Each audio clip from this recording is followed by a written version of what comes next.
नमस्कार। 4C supreme law partners के इस नए कानूनी एपिसोड में एक बार पुनः आपका स्वागत है, हार्दिक अभिनंदन है। तो आज जनता से जुड़े एक और मुकदमा लेकर मैं doctor Ajay Kumar Pandey, advocate supreme court of India हाजिर हूँ। जी हाँ जनाब, एक जो अच्छी बात हुई है, मैं ये वीडियो आगे बनाऊं या विषय पे आऊं उसके पहले मैं आपको बता दूं कि यह मुद्दा हर उस इंसान से जुड़ा है जो इस वीडियो को देख रहा है और उस इंसान से भी जुड़ा है जो इस वीडियो को नहीं देख रहा है। तो जनाब, अगर आप ये वीडियो को नहीं देख रहे हैं तो आप बहुत बड़े परेशानी में घिरने वाले। तो इसलिए मेरी आप सबसे यह विनती है, करबद्ध प्रार्थना है कि अगर आपने इस चैनल को सब्सक्राइब नहीं किया है तो सब्सक्राइब कर लें, नोटिफिकेशन बटन दबा दें और इस वीडियो को शेयर करें। इसलिए नहीं कि इसकी ज़रूरत आपको है, बल्कि इसकी ज़रूरत उस किसी आदमी को है जो इस वीडियो को नहीं देख रहा है। अगर आप मेरी बात से असहमत हैं और इस वीडियो के विषय के बाद आपको लगता है कि मैं महज टीआरपी बढ़ाने के लिए ये बात कर रहा हूं, तो आप निसंदेह कमेंट बॉक्स में खुलेआम लिख दें। I am ready to examine your comment and get back to you on merits. That's is advocacy. तो जनाब, जैसा कि मैं आपसे कह रहा था कि आज का विषय हर उस व्यक्ति से जुड़ा है जो दिल्ली और एनसीआर के आसपास के इलाकों में रहता है, जो किसी महानगर में रहता है, बम्बई, बेंगलोर, कलकत्ता में रहता है, और वो एक अदद सपना देखता है एक घर खरीदने का। अपने घर को खरीदने के लिए वो अपने गांव के सुख चैन को छोड़ता है, अपने पारिवारिक सुख चैन को छोड़ता है, दिन रात मेहनत करता है कि उसका भी एक छोटा सा आशियाना हो जहां जाकर वो दो पल सुकून के बिता सके।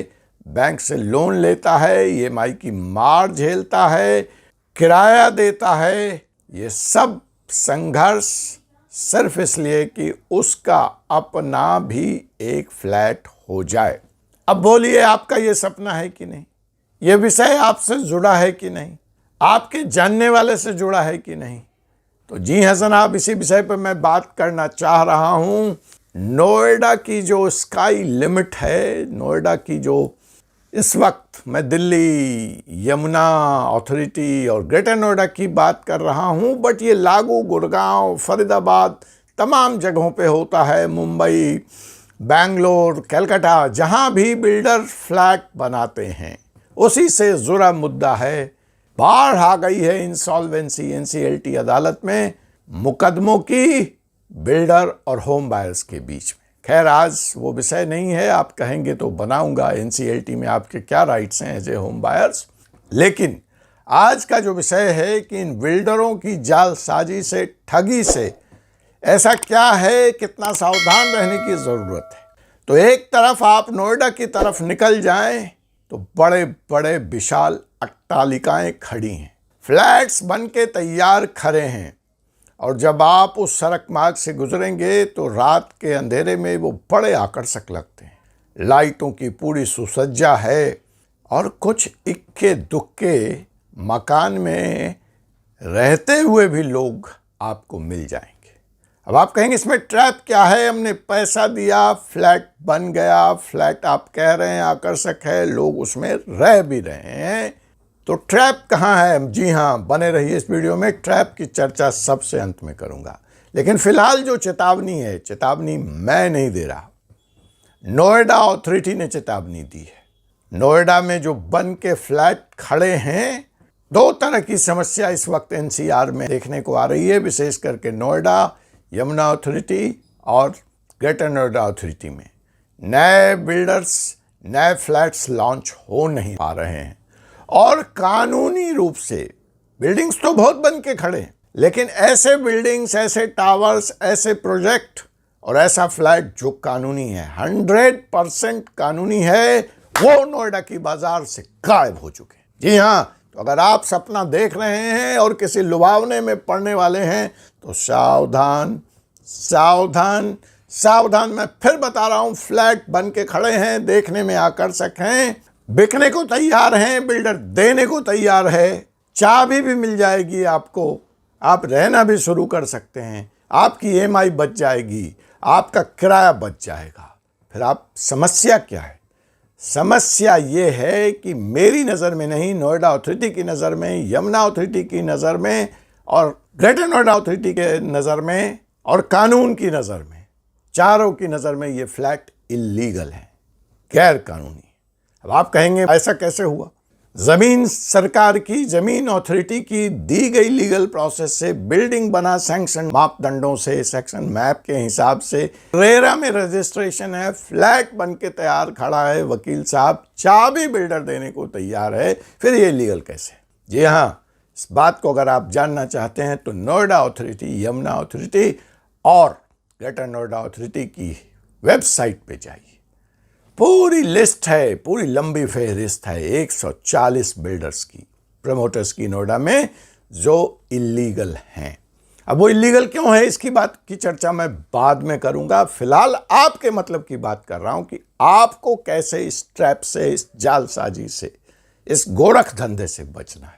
कच्चे लालच में नहीं आना है, ईएमआई बचाने की, रेंट बचाने की, और चाबी नहीं लेनी है बिल्डर से, और अगर आपने कोई किस्त और पैसा रोक रखा है तो वो भी नहीं देना। यही चेतावनी है, यही सलाह है। अब ये किस्सा क्या है? किस्से पे मैं आता हूं, उसके पहले मैं संख्या बता देता हूं कि इस समय 140 से ऊपर ऐसे प्रोजेक्ट्स हैं, ऐसे बिल्डिंग्स हैं, ऐसे टावर्स हैं जो नोएडा अथॉरिटी के नज़र में, इन अथॉरिटी की नज़र में इलीगल हैं। इसकी पूरी की पूरी डिटेल्स आपको अथॉरिटी के वेबसाइट पे मिल जाएगी। इसलिए पहला निवेदन, अगर आप कहेंगे तो मैं ये लिस्ट अगले एपिसोड में लेके आऊँगा, लेकिन पहला निवेदन, आप अथॉरिटी की वेबसाइट चेक कर लें। कहीं आपने अपने गाढ़े कमाई का पैसा जिस बिल्डर के पास में लगाया है वो नोएडा अथॉरिटी या अथॉरिटी के द्वारा इलीगल तो नहीं करार दिया गया। उसको और पैसा देने से पहले आप ये ज़रूर सुनिश्चित करें, अपनी चाबी पकड़ने से पहले ज़रूर सुनिश्चित करें। हमारे एक मित्र हैं, चार्टर्ड अकाउंटेंट हैं, बहुत ज़हीन इंसान हैं, अपने पेशे के माहिर हैं। वो एक ऐसे ही प्रोजेक्ट में इन्वेस्ट करने जा रहे थे और उन्होंने मुझसे सलाह ली। मैंने कहा सर प्रोजेक्ट अच्छा है, बिल्डिंग भी अच्छा है, दाम भी अच्छा है, लेकिन अगर आप मुझसे पूछेंगे तो मैं सलाह नहीं दूंगा कि आप इस प्रोजेक्ट में निवेश करें। तो दोनों सलाह दोनों लोगों के लिए है, जो निवेश करने जा रहे हैं, जो खरीदने जा रहे हैं। सेल्फ रेडी प्रॉपर्टी देख करके उनको लालच आ रही है, दाम देख के लालच, सावधान। और अगर आपने पैसा दिया हुआ है, बुकिंग की हुई है और बिल्डर आपसे और पैसे मांग रहा है, चाबी देने को तैयार है, तो आपको यह चेक करना है कि आपका फ्लैट, आपका प्रोजेक्ट लीगल है या इलीगल नहीं है। अब आइए नोएडा अथॉरिटी या तमाम अथॉरिटी, ये तीनों की तीन ही अथॉरिटी इस वक्त क्या कहती हैं। इस वक्त उनके हिसाब से जो फ्लैट्स बन के खड़े हैं, जहां लोग रह सकते हैं, रिहाइश कर सकते हैं, ऐसे फ्लैटों की संख्या 1-2 नहीं है। 23,000 फ्लैट बन के खड़े, जो आज के आज जिसकी चाबी उनके बायर्स को सौंपी जा सकती है। लेकिन कहानी क्या है? इसमें से आधे से ज़्यादा फ्लैट 23,000 में से, ध्यान रखिए, आधे से ज़्यादा, मसलन 23,000 का आधा फ्लैट 12,000 करीब, 12,500 फ्लैट ऐसे हैं इनकी रजिस्ट्री संभव नहीं है। आप रह सकते हैं, चाबी ले सकते हैं, लेकिन कानूनन आप उसके मालिक नहीं हैं।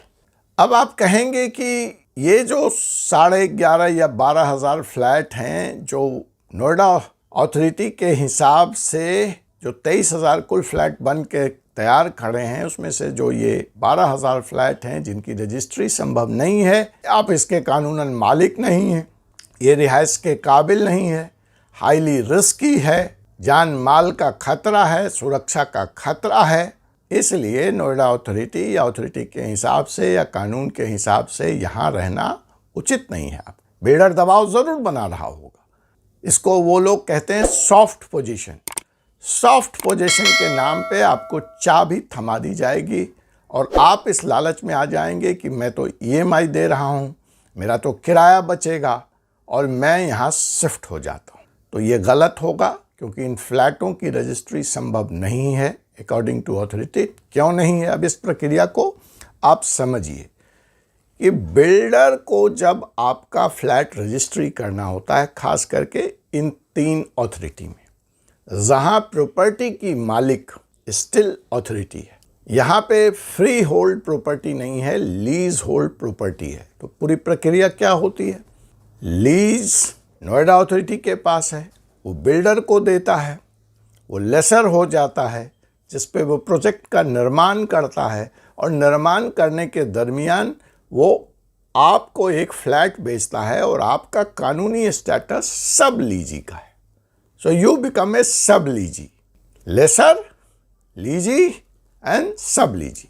तो एज ए होम बायर आप सब लीजी के कैटेगरी में आते हैं। और जब इस फ्लैट को रजिस्टर्ड करना होता है तो नोएडा अथॉरिटी एक ट्री पार्टी एग्रीमेंट इशू करती है, that is between authority, builder और आप। वो डॉक्यूमेंट तभी इशू होता है कि जब वो जो बिल्डर है वो नोएडा अथॉरिटी के पूरे ड्यूज को चुका देता है। तो आज की तारीख में स्थिति यही है कि इन बिल्डरों ने फ्लैट का निर्माण तो कर लिया है और आपसे पैसे भी ले लिए, और आपको बिकॉज उनको मेंटेन करना पड़ रहा है तो उनका हाई कॉस्ट है, तो उससे बचने के लिए ये आपको चाबी भी पकड़ा रहे हैं, कानून के डंडे से बचने के लिए अपनी जिम्मेवारी आपके सर पे थोप रहे हैं, और आप वहां फंस जा रहे हैं उस ट्रैप में। लेकिन उस फ्लैट का मालिकाना हक, टाइटल तब तक आपके नाम नहीं होगा जब तक वो फ्लैट रजिस्टर्ड ना हो। और रजिस्ट्री के लिए नो ऑब्जेक्शन सर्टिफिकेट चाहिए नोएडा अथॉरिटी से, उसके लिए ओसी चाहिए, उसके लिए कंप्लीशन सर्टिफिकेट चाहिए। उसकी 2 शर्तें हैं, वो इंस्पेक्शन होगा, प्रोजेक्ट पूरी तरह से तैयार है या नहीं है, और ड्यूज भी चुकाया जाएगा अथॉरिटी का, तब एनओसी नोएडा अथॉरिटी से आएगा और आप अपने फ्लैट के मालिक बन सकते हैं। उसके पहले अगर आप अपने फ्लैट में जा रहे हैं तो आप अपने रिस्क पे जा रहे हैं। अब देखिए इस वक्त जो स्थिति है कि इन 23,000 फ्लैट में से आधे फ्लैट्स, आधे से कम, कुछ 17,000 18,000 फ्लैट्स तो ऐसे हैं जिनकी रजिस्ट्री संभव है। गिने चुने 8-10 ऐसे डेवलपर्स हैं, प्रमोटर्स हैं, प्रोजेक्ट हैं जहां एनओसी इशू हो चुकी है, ओसी आ चुका है, कंप्लीशन सर्टिफिकेट आ चुका है। तो आप उन्हीं प्रोजेक्ट में